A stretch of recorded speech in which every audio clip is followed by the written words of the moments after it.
explaining in English is very difficult. It's very hard. But anyway, it so happens the plane left. Now I'm thinking, what am I going to do? I go to the airline desk to ask for assistance. I go there, I'm all apologetic. I'm like, what happened was I was coming from London Heathrow and I was supposed to connect all the way to Dallas, but I missed my flight. I'm very sorry, the queue was long. And the guy was on the counter. I said, okay, no, that is all right. So I think what we're going to do is we are going to book you on the next flight tomorrow morning. I said, hey, yeah, that's the problem. I don't have any money. And he was like, no, it's on the airline. We're going to take care of it. I was like, thank you very much. I'm going to go to the motor. Why?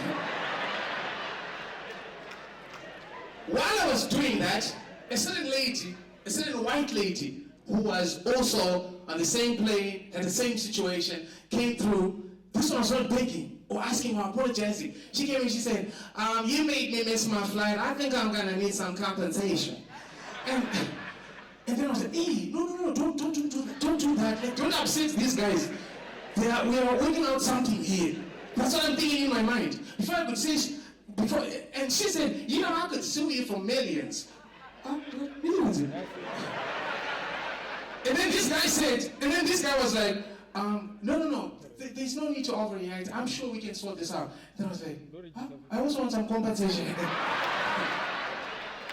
And the guy looked at me and said, for what? And then I looked at the lady and said, for what? And he said, let us all calm down, let's relax. If you really look at this situation, it's not really the airline's fault.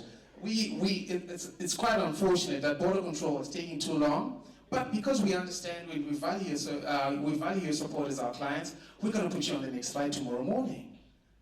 And then this one's like, whatever, and then she went getting some snacks and whatnot. And then I said, I don't mind everything else was not and I was like, thank you very much. But you said tomorrow morning. Is there anywhere where I can just sleep for the night around the airport? I said, no, that's not an issue. There's a hotel. It's about 10-12 miles from here. I said, that's the problem. I'm coming from Africa, my brother, so I don't have anything on me. I said, no, that's not an issue.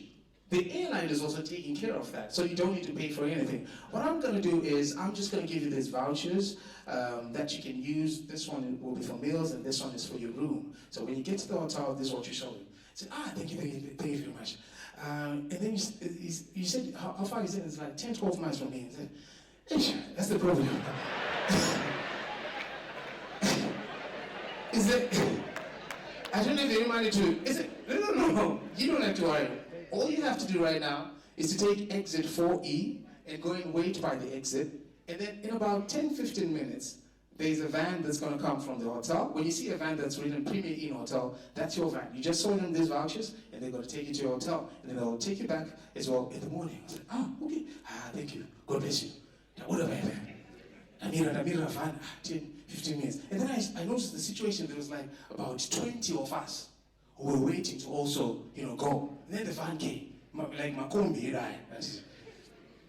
And then the moment they opened the door, I jumped in, and then I went in. And then someone came and sat next to me.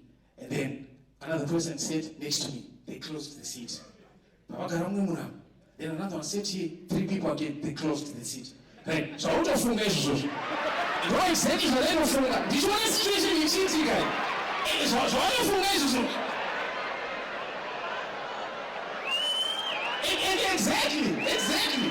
Exactly. So 12 people sitting here. The 13th went to the front. There's like 5-6 people outside.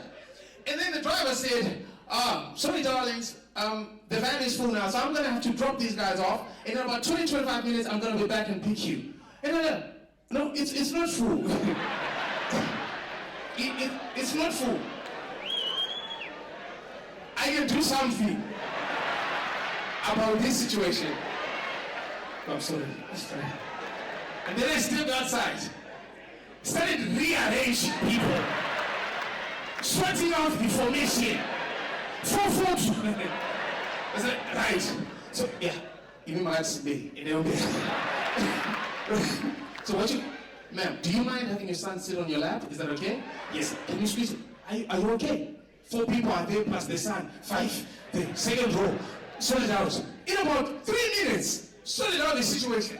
One guy looked at me and said, "Fantastic! How did you do that?"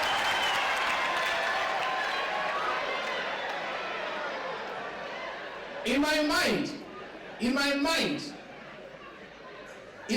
I said, we do this every day.